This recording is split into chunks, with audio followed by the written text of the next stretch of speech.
Hari ini kita akan sama-sama belajar firman Tuhan, yaitu pengurus yang baik dari kasih karunia Allah. Tema ini saya ingin berbagi pada kita sekalian selama beberapa minggu ke depan. Kita akan belajar tentang karunia-karunia rohani yang Tuhan berikan bagi setiap orang percaya, bahwa sesungguhnya Tuhan memanggil kita bukan hanya sekedar menjadi jemaat yang berkumpul dalam gereja, atau juga yang menghidupi kebenaran untuk diri kita setiap hari, tetapi Tuhan memanggil kita semua dengan memperlengkapi kita untuk bisa menjadi saksi Tuhan. Tuhan tidak hanya sekedar berkata, pergilah dan jadikanlah semua bangsa muridku. Barang siapa yang percaya, kamu baptis mereka dalam nama Bapa, Anak dan Roh Kudus, dan ketahuilah aku menyertai kamu senantiasa sampai pada kesudahan zaman.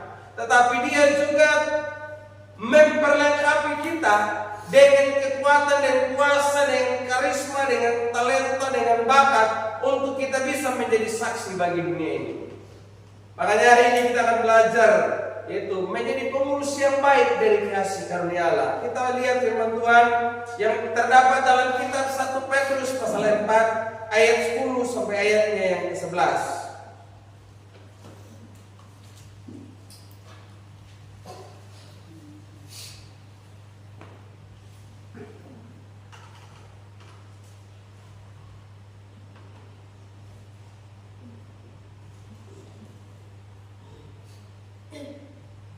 Ya, demikian bunyi firman Tuhan dalam kitab 1 Petrus pasal 4 ayat 10 sampai ayat 11. Sedikit berbeda dari terjemahan ini karena ini adalah terjemahan baru Alkitab versi kedua ya. Layanilah seorang akan yang lain sesuai dengan karunia yang telah diperoleh tiap-tiap orang, sebagai pengelola yang baik dari berbagai anugerah Allah. Jika ada orang yang berbicara, baiklah ia berbicara sebagai orang yang menyampaikan firman Allah. Jika ada orang yang melayani, baiklah ia melakukannya dengan kekuatan yang dianugerahkan Allah, supaya Allah dimuliakan dalam segala sesuatu melalui Yesus Kristus. Dialah yang punya kemuliaan dan kuasa sampai selama-lamanya. Amin. Kalau dalam terjemahan yang saudara saksikan bilang begini, layanilah seorang akan yang lain sesuai dengan karunia yang telah diperoleh tiap-tiap orang sebagai pengurus yang baik dari kasih karunia Allah. Jika ada orang yang berbicara, baiklah ia berbicara sebagai orang yang menyampaikan firman Allah. Jika ada orang yang melayani, baiklah ia melayani dengan kekuatan yang dianugerahkan Allah, supaya Allah dimuliakan dalam segala sesuatu karena Yesus Kristus. Dialah yang mempunyai kemuliaan dan kuasa sampai selama-lamanya. Amin. Saudara yang saya kasihi dalam Tuhan kita Yesus Kristus, kata pengurus yang baik. Nah, kalau kita lihat dalam arti sekulernya menurut dunia ini adalah pengelola, pengurus atau pengelola. Pengelola milik orang lain, bukan pemilik itu sendiri. Kalau pengelola berarti kita hanya dikasih kepercayaan untuk mengatur, bukan sebagai pemilik. Nah, sebagai seorang yang diberi kepercayaan untuk mengelola, maka kita menjadi pribadi yang bertanggung jawab kepada yang memberi tugas itu kepada kita. Makanya Tuhan bilang begini, bahwa setiap apa yang Tuhan percayakan kepada kita, kita akan bertanggung jawabkan nanti. Baik atau baik maupun yang jahat yang kita lakukan, kita akan bertanggung jawabkan di hadapan Tuhan. Menjadi seorang pengelola berarti kita tidak boleh merasa memiliki atau merasa berhak atas apa yang dipercayakan Tuhan kepada kita. Karena sesungguhnya apa yang ada pada kita semuanya adalah kepercayaan yang diberikan oleh Dia kepada kita. Ada banyak orang yang berpikir bahwa setiap pelayanan yang dipercayakan itu merupakan haknya, sehingga dianggap bahwa pelayanan atau gereja itu menjadi miliknya sendiri. Bahkan di kota-kota besar, saudara, itu gereja dianggap sebagai seperti perusahaan, ya. Makanya diwariskan dari generasi ini ke ini dan seterusnya, karena merasa berhak. Padahal sebetulnya pelayanan adalah kepercayaan yang Tuhan berikan kepada kita untuk kita lakukan. Kita hanya sebagai pengelola, bukan sebagai pemilik itu sendiri. Nah, kita akan belajar beberapa hal, saudara, yang harus kita lakukan sebagai seorang pengelola yang baik dari kasih karunia Tuhan. Kalau kita baca dalam ayat yang ke-10, firman Tuhan berkata begini, layanilah seorang akan yang lain sesuai dengan karunia yang telah diperoleh tiap-tiap orang sebagai pengurus yang baik dari kasih karunia Allah. Layanilah seorang akan yang lain. Jadi hal pertama yang harus kita lakukan adalah kita harus memahami hakikat dari kasih karunia Allah itu sendiri, bahwa itu adalah pemberian Tuhan, milik Tuhan yang dipercayakan kepada kita. Kata kasih karunia itu berasal dari kata karisma. Sering kita bilang begini, orang itu sangat berkarisma. Nah, contoh dalam negeri kita ini, seorang yang punya karisma adalah Bung Hatta. Ketika dia menyampaikan pidato itu, dia bisa menyampaikan selama berjam-jam, tapi waktu dia menyampaikan pidatonya, orang tetap antusias mendengarkannya karena dia punya karisma, punya kemampuan untuk bisa berpidato. Ada juga dalam beberapa minggu yang lalu, seorang pendeta di salah satu negara, dia menyampaikan khotbahnya sekitar 96 jam kalau saya tidak salah. Itu 96 jam dia berkhotbah. Khotbah terus, tidak diam. Hitung sudah, kalau 94 jam kira-kira berapa hari itu? Siang dan malam dia berkhotbah terus. Orang punya karisma, artinya orang yang punya karunia khusus. Dan kita sebagai orang percaya diberi karunia khusus oleh Tuhan untuk bisa melayani Dia. Dan nanti kita akan belajar pada beberapa minggu ke depan karunia-karunia apa saja yang Tuhan berikan kepada kita. Dan karunia yang Tuhan berikan itu bukan hasil usaha kita, bukan karena kita punya perjuangan, bukan karena kemampuan pribadi, tapi pemberian. Yang namanya pemberian berarti pemberian secara cuma-cuma, bukan dibeli. Kalau dibeli maka orang kaya akan beli semua sehingga kita kekurangan dan tidak punya talenta dan karunia.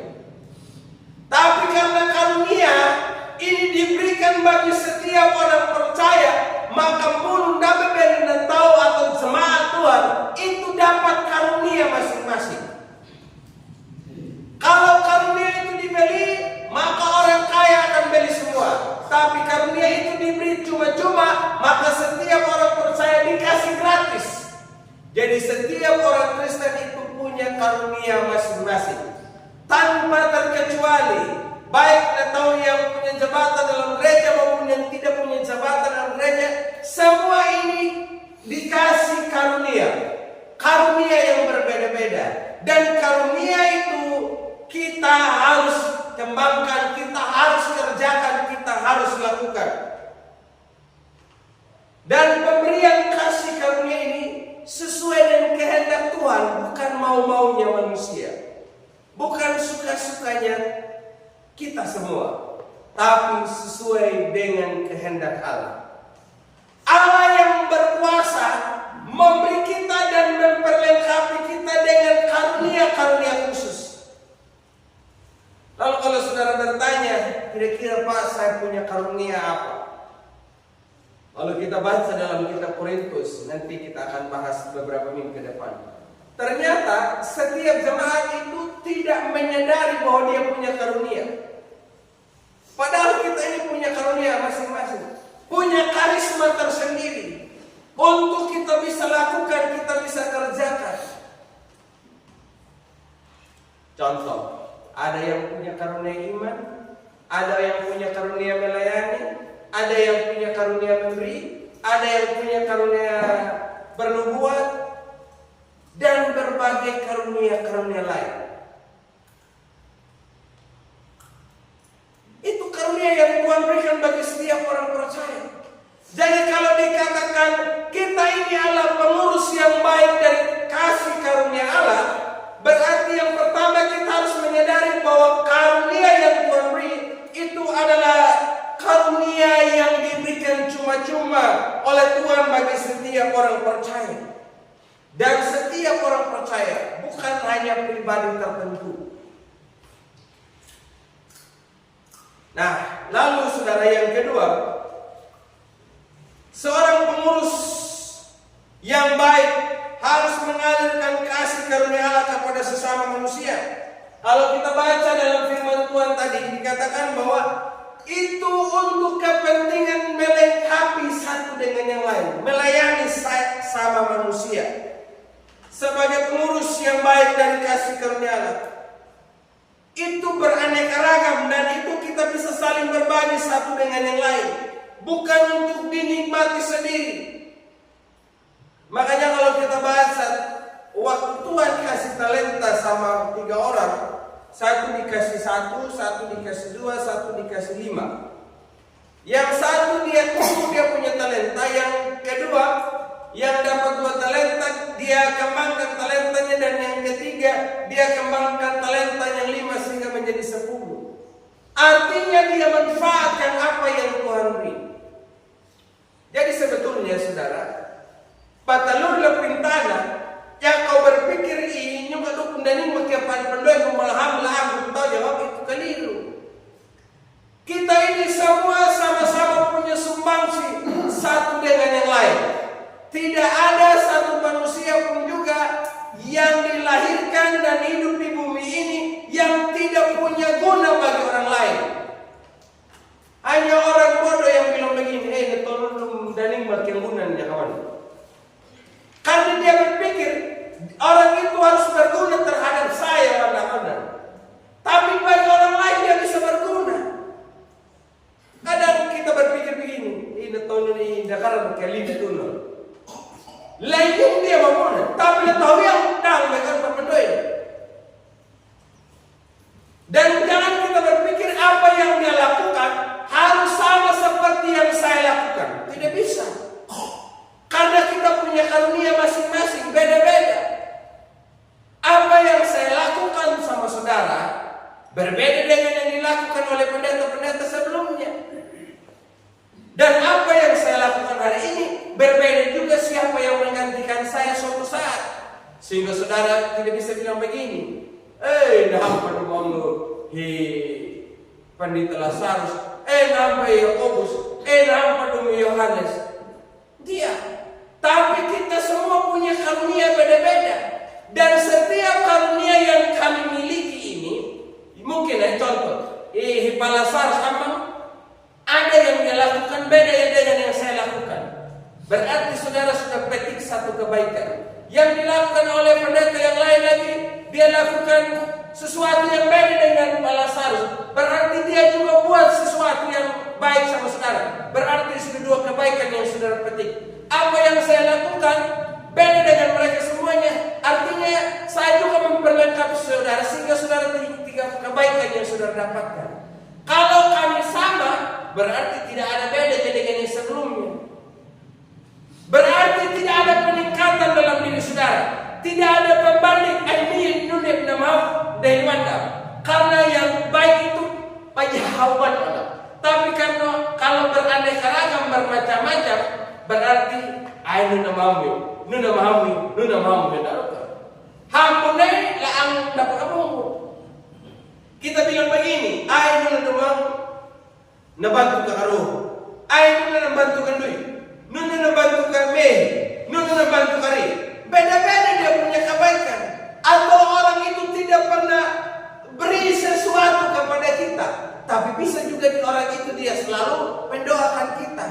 Orang itu juga bisa walaupun tidak pernah berbuat baik sama kita, tapi dia tidak pernah buat jahat sama kita. Paling tidak begitu, saudara. Makanya dalam hidup ini kita harus melayani. Dan kalau saudara tidak bisa melakukan sesuatu yang baik sama seorang, maka saudara tidak boleh berbuat yang jahat sama manusia. Paling tidak saudara jangan buat jahat sama manusia kalau saudara tidak bisa melakukan kebaikan atau berbuat atau memberi sesuatu sama seseorang. Itu yang disebut melayani sesama manusia. Jadi perlengkapi kita diri untuk kita bisa melayani satu dengan yang lain. Karena kebaikan itu harus diwujud nyatakan dalam tindakan hidup kita setiap hari. Tidak cukup kita bilang begini, saya mau berbuat baik, tapi tidak ada tindakan. Kita harus belajar berbuat baik.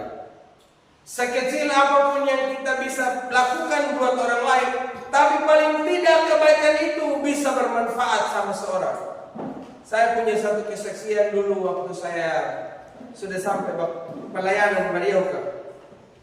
Saya suruh ada satu anak teman saya juga sekarang untuk fotokopi saya punya ijazah kalau tidak salah ya. Saya suruh fotokopi. Nah, suruh fotokopi, saya kasih dia uang. Dari sini saya titip di auto. Sudah ada uang khusus untuk saya titip pakai fotokopi. Tapi saya juga tidak tahu.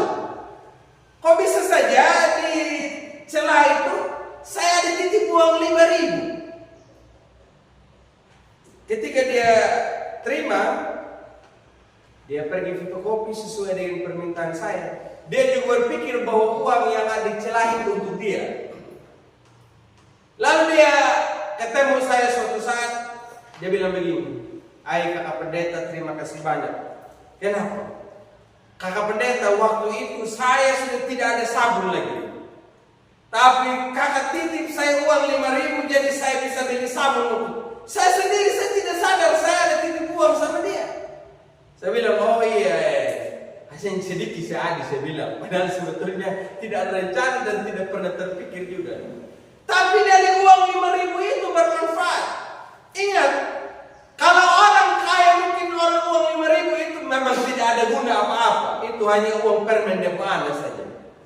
Tapi bagi orang yang lagi kesulitan, uang 5.000 itu sangat bermanfaat. Ini mau ibu di pastori, ya pandang duit, kita cari uang sampai uang logam juga kita kumpul-kumpul semua ini. Cari uang 1.000 saja susah minta ampun. Contohnya, perlu yang 50.000. Tapi ibu-ibu dan nimbang tahu, uang 1.000 itu sangat bermanfaat. Pada waktu tertentu itu sangat bermanfaat. Tapi mungkin di waktu-waktu yang lain uang 1.000 itu biasa saja. Nah saudara, kalau kita berbuat baik sama seseorang pada waktu yang tepat dengan cara yang tepat sama orang yang tepat, maka orang itu akan menganggap bahwa perbuatan baik yang kita lakukan itu adalah perbuatan baik yang paling bermanfaat buat orang itu. Tapi mungkin kalau kita lakukan sesuatu bagi orang lain yang punya kelebihan, dia akan berpikir apa yang kita lakukan itu biasa-biasa saja. Contoh, kalau saudara kasih sayur sama orang yang mungkin hanya mengapa yang dirimu anu kuane damang kapal mentanggung. Hai aning dari muru bangun. Oh, ngani dari muru. Nah, rasa syukur orang itu beda banget. Hanya mengapa anak menimba patahu atau berbagai macam jenis sayur lain. Beda dengan yang kawanya kau nyaman dan doku dan makan doku mela pakela usaha, maka rasa syukurnya nahayubul risalada tolak nasi anuna itu sangat bermanfaat buat dia. Jadi Bapak Ibu, ya kayak gerakan nanggoy mini harus menolong ya kawana. Ampun latih menaitin, amin. Ampun latih. Kalau Tuhan gerakan kita memberi, harus menolong, harus melayani sesama yang kawana, maka kita ini harus rela memberi. kemampuan yang Tuhan titipkan pada kita sekalian adalah untuk kita bisa saling membangun sebagai sesama tubuh Kristus. Kita lihat contoh kehidupan jemaat mula-mula kalau Bapak Mama baca dalam kitab Kisah Para Rasul. Dan jemaat mula-mula daning marihla pulu daning may tomilan. Mula banalurida hamahalamana. Kenapa mereka bisa mengalami hal yang demikian? Karena yang kurang ditopang oleh orang yang punya kelebihan. Dan yang berkelebihan dia juga perhatikan orang yang lemah. Jadi mereka semua sama-sama berkontribusi satu sama lain, sehingga tidak pernah ada satu orang pun yang pernah kekurangan di antara mereka. Coba saudara pikirkan sejenak. Dalam minggu ini atau 2 minggu ini atau 1 bulan ini, kira-kira perbuatan baik apa yang saudara sudah lakukan dalam menolong sesama manusia? Jangan sampai 1 minggu ini atau 1 bulan ini tidak ada satu kebaikan yang kita lakukan dalam melayani sesama manusia. Saudara yang dikasihi oleh Tuhan kita Yesus Kristus. Poin yang ketiga, kalau kita lihat dalam ayat yang ke-11, firman Tuhan bilang begini. Jika ada orang yang berbicara, baiklah ia berbicara sebagai orang yang menyampaikan firman Allah. Jika ada orang yang melayani, baiklah ia melayani dengan kekuatan yang dianugerahkan Allah. Baiklah ia melayani dengan kekuatan yang dianugerahkan Allah. Jadi dalam kita melayani sebagai seorang pengurus yang baik dari kasih karunia Allah, maka kita harus mengandalkan Tuhan. Amin. Dalam pelayanan harus mengandalkan Tuhan, mengandalkan kekuatan yang bersumber dari Dia saja, bukan berdasarkan kemampuan kita sendiri. Makanya ada orang yang sombong kalau dia melayani orang lain, karena dia berpikir itu kekuatannya dia, itu kemampuannya dia, sehingga dia bisa menolong orang lain. Tapi coba yang kau renungkan, coba dengan penuh kesadaran penuh, saya bisa melakukan ini hanya karena anugerah Tuhan, hanya karena kekuatan dari Tuhan yang ada, maka tidak ada kesombongan yang kita perlu bangga-banggakan dalam hidup kita kalau kita sudah menolong orang lain.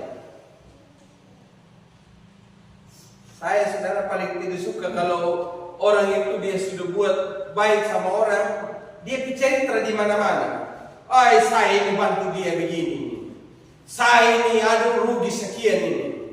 Saya ini aduh habiskan sekian banyak ini. Karena saya tolong dia. Ay, saudara itu tidak perlu untuk kita cerita-cerita. Ingat Tuhan tak boleh milih. Yang dikasih oleh tangan kiri tidak boleh diketahui oleh tangan kanan. Yang dikasih tangan kanan tidak boleh diketahui tangan kiri. Itu berbicara yang terdekat ini, yang sama-sama lagi sama-sama tangan ini. Tadi udah kan? Belum kita bicara untuk hal di luar sana. Warna ini tangan sama tangan, saya tidak boleh saling mengetahui satu sama lain. Artinya yang kau lakukan saudara, ya tidak perlu kita beberkan sama orang lain. Cukup kita dengan Tuhan yang tahu apa yang kita lakukan. Amin. Tapi tidak berarti kalau sombong begini, saudara mau tolong orang lain tanpa diketahui suami atau istri. Nanti kalau ini istri tanya, mana sudah uang? Uang apa lagi? Atau istri tanya, ini suami tanya, mana sudah uang? Kan kita baru dapat ini uang sekian ini, atau dapat beras sekian. Pokoknya habis toh. Jadi artinya kan suami istri kan sudah namanya satu toh. Suami istri kan sudah nama satu. Jadi kita harus saling melayani, dan dalam pelayanan itu kita harus sama-sama punya visi yang sama. Jadi sepakat bersama supaya jangan ada persoalan di balik semua itu. Jangan-jangan sebentar kita baru habis kasih, kita jadi saya kasih dia toh, makanya ini tidak ada. Dia ngoceh lagi, aduh kok kasih, baru dia pergi di rumah tetangga lagi. Ay, juga na lego kung nabili hampan. Enggak lagi mendengar usaha bunda mana nyelah nak apa dah mulai dukung duluan dong. Dan mau kepikiran anak, itu macam-macam sudah. Nah, saudara, kalau kita melayani kita harus mengandalkan kekuatan Tuhan, amin. Supaya kita jangan sombong. Jangan sombong. Coba saudara semakin mendalami, semakin mengerti minum negeri, semakin tidak ada ruang lagi untuk kita menyombongkan diri sendiri dan apa yang ada pada kita. Tidak ada lagi. Karena semua ini hanya dari Dia. Oleh Dia dan hanya untuk Dia saja. Jadi ternyata kalau Tuhan kasih kita sesuatu, Tuhan mau supaya kita gunakan untuk melayani. Dan kalau kita melayani juga, Tuhan selalu ingatkan, jangan sombong, jangan bangga-banggakan diri, jangan andalkan kekuatan sendiri. Karena di saat kita andalkan kekuatan kita sendiri, kita akan menjadi lemah, kita akan bisa menjadi sombong, kita akan menjadi merasa berjasa, kita akan merasa orang yang paling punya kepentingan. Sama di dalam gereja juga, saudara. Dalam gereja kita ini sama-sama melayani, sama-sama berbuat sesuatu, dan tidak perlu ada yang perlu kita sombongkan, saudara. Tidak ada.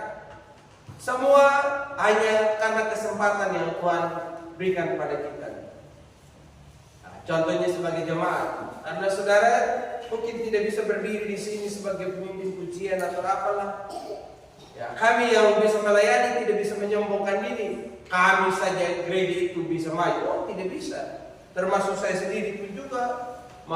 Saya tidak ada, saya adalah hamba yang tidak berguna. Saya hanya melakukan apa yang saya harus lakukan. Tidak perlu ada yang perlu kita bangga-banggakan dalam diri. Makanya saudara, dulu mungkin kalau setiap saya tulis nama Pendeta Yohanes Kumbula Awang, sekarang saya malah tidak pernah tulis yang begitu. Saya melihat di mana-mana. Untuk apa? Karena itu bisa menjadi kesombongan rohani kita. Kita mungkin tampil dalam wajah rohani, tapi di belakang itu kita bersembunyi dengan kita punya kesombongan. Tidak ada guna semua itu, saudara. Makanya jangan sombong-sombong, amin. Nah, yang berikutnya Bapak Ibu Saudara dalam ayat yang ke-11 juga, supaya Allah dimuliakan dalam segala sesuatu, karena Yesus Kristus dialah yang punya kemuliaan dan kuasa sampai selama-lamanya. Nah, ingat, semua pelayanan yang kita lakukan supaya Kristus semakin dimuliakan. Amin. Halo? Amin. Nah, semua pelayanan supaya Kristus semakin dimuliakan, semakin ditinggikan, bukan semakin mengagung-agungkan diri. Termasuk pendeta tidak boleh agung-agungkan diri. Majelis tidak boleh agung-agungkan diri. Kita juga tidak boleh agung-agungkan diri. Saya juga begini merasa diri lebih baik dari gereja-gereja lain. Tidak bisa. Kita saling memperlengkapi satu sama lain.